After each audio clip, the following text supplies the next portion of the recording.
انسان اپنی قبر میں جائے گا، کسی سے کسی کے بارے میں سوال نہیں ہوگا۔ قرآن کریم کے اندر اللہ رب العزت نے ارشاد فرمایا وَلَا تَزِرُ وَازِرَةٌ وِزْرَ أُخْرَىٰ، کوئی کسی کا بوجھ نہیں اٹھائے گا۔ البتہ یہ کہ اگر ہماری فیملی میں سے، ہمارے عزیز و اقارب میں سے، ہمارے ملنے والا یا ہم سے جو کوئی ملتا ہے، اگر وہ غلط موقف اختیار کیے ہوئے غلط راستے پر جا رہا ہے، تو ہمارا کام اس کو سمجھانا ہے، کہ اس کو سمجھایا جائے۔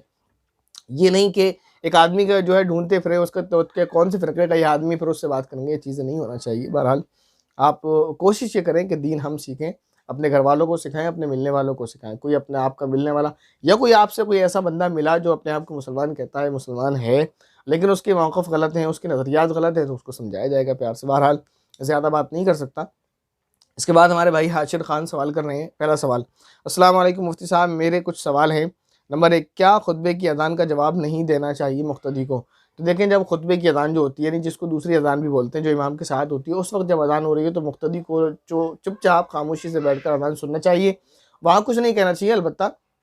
جو ہے سکون سے، اطمینان سے اذان کو سننا چاہیے۔ اس کے بعد دوسرا جواب ہے ان کا، اور اہل حدیث، اور اچھا ان کا بھی یہی اسی طرح کا کمنٹ ہے، اور حنفی وہابی کیا کیا ہوتا ہے، تو ان چکروں میں نہ پڑیں۔ اہل حدیث ہیں یا اسی طرح جو ہے حنفی ہیں، ان سب باتوں میں ابھی اگر ہم لگیں گے تو وقت زیادہ ہو جائے گا۔ دیکھیں، فقہ جو ہے اسلامی فقہ وہ 4 طبقوں میں ہے، لیکن ایسا نہیں ہے کہ اس میں کوئی صحیح اور کوئی غلط ہو، سارے صحیح ہیں، ایسا نہیں ہے کہ کوئی صحیح کوئی غلط ہے، سب کے پاس دلائل ہیں، سارے ہی حق ہے۔ 4 فقہ ہیں اسلامی،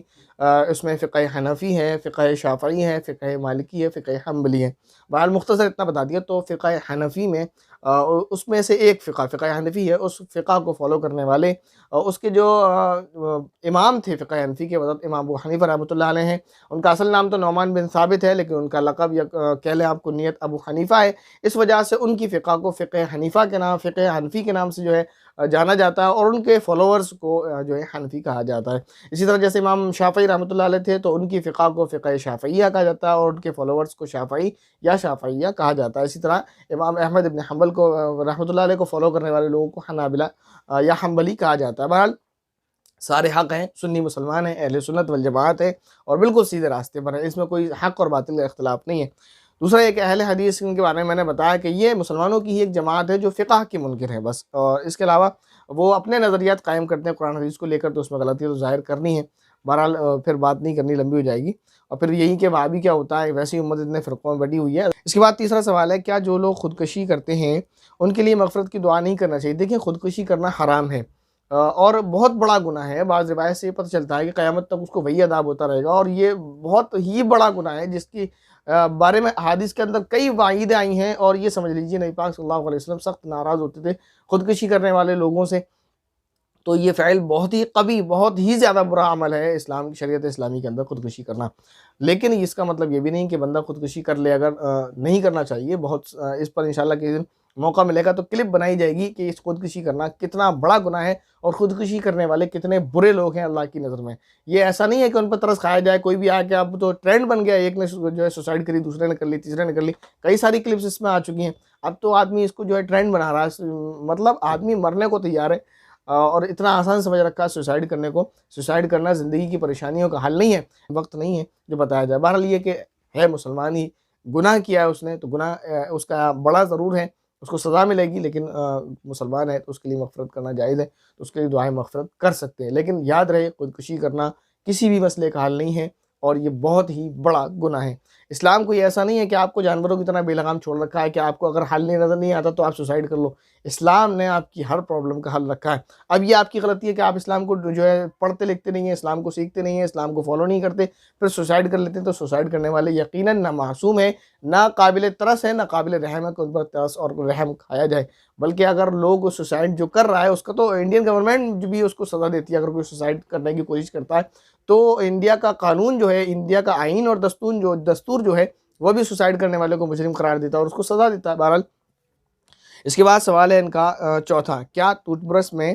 سور کے بال لگے ہوتے ہیں؟ نہیں، ایسا نہیں ہے۔ وہ کوئی اگر برش کسی نے جو ہے کسی نے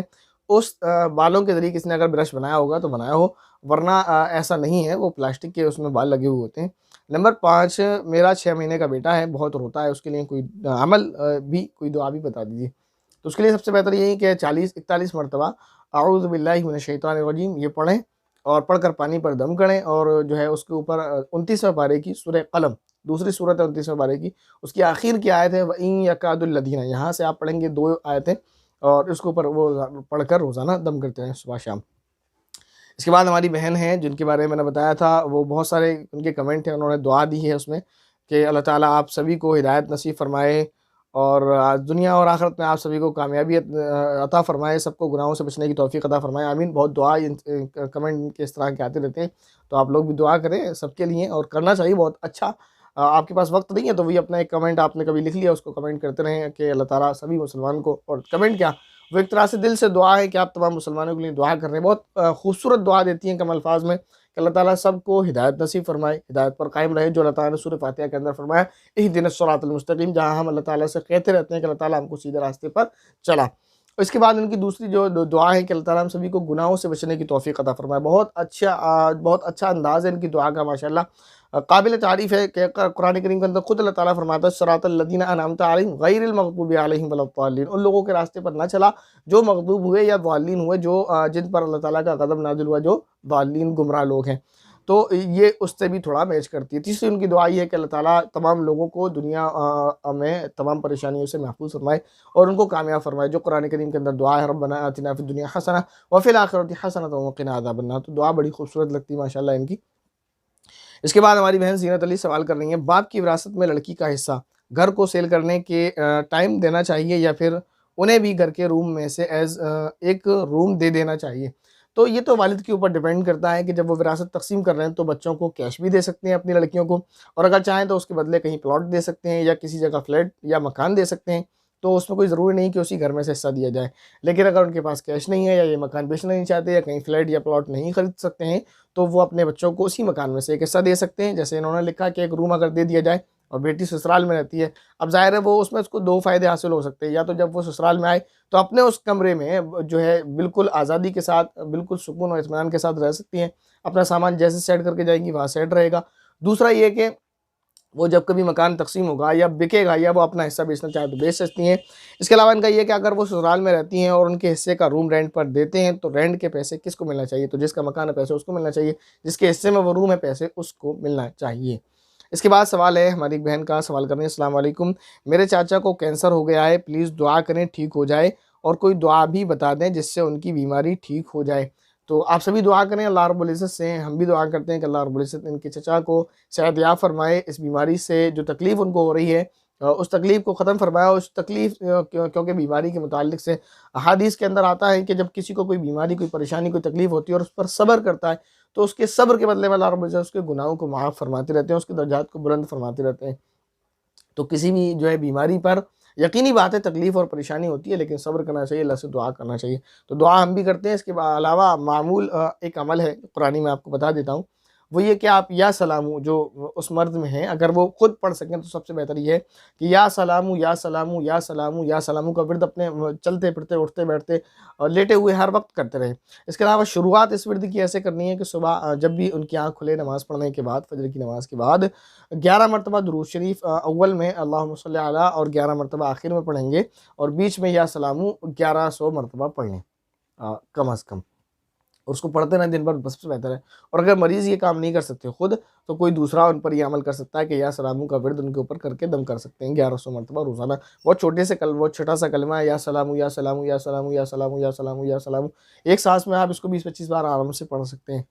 اس کے بعد ایک اور عمل یہ ہے نماز کا، وہ یہ کہ 2 رکعت نماز کی نیت باندھیں آپ، پہلی رکعت میں سورہ فاتحہ پڑھیں، سورہ فاتحہ کے بعد سورہ کافرون قل یا ایھا الکافرون پڑھیں گے، دوسری رکعت میں سورہ فاتحہ کے بعد سورہ اخلاص یعنی قل ھو اللہ احد پڑھیں گے، اور پڑھ کر اللہ تعالیٰ سے خوب دعا کریں گے، انشاءاللہ اللہ تعالیٰ صحت نصیب فرمائیں گے۔ اس کے بعد ان کا دوسرا سوال ہے کہ السلام علیکم، جمعے کے دن ہمارے ہاں 12:15 پر اذان ہو جاتی ہے، تو کیا عورتیں اذان کے بعد ترنت نماز پڑھ سکتی ہیں؟ کہ اذان کے بعد اگر اذان وقت پر ہوئی ہے تو اذان کے بعد کبھی بھی نماز پڑھی جا سکتی ہے۔ تو جیسے آپ کے یہاں 12:15 پہ، تو آپ کے یہاں 12:15 پر اذان ہوتی ہے تو آپ وضو اور جس چیز سے آپ کو فارغ ہونا ضرورت سے فارغ ہو کر 12:30 کے بعد آپ نماز پڑھ لیا کریں، کوئی مسئلہ نہیں۔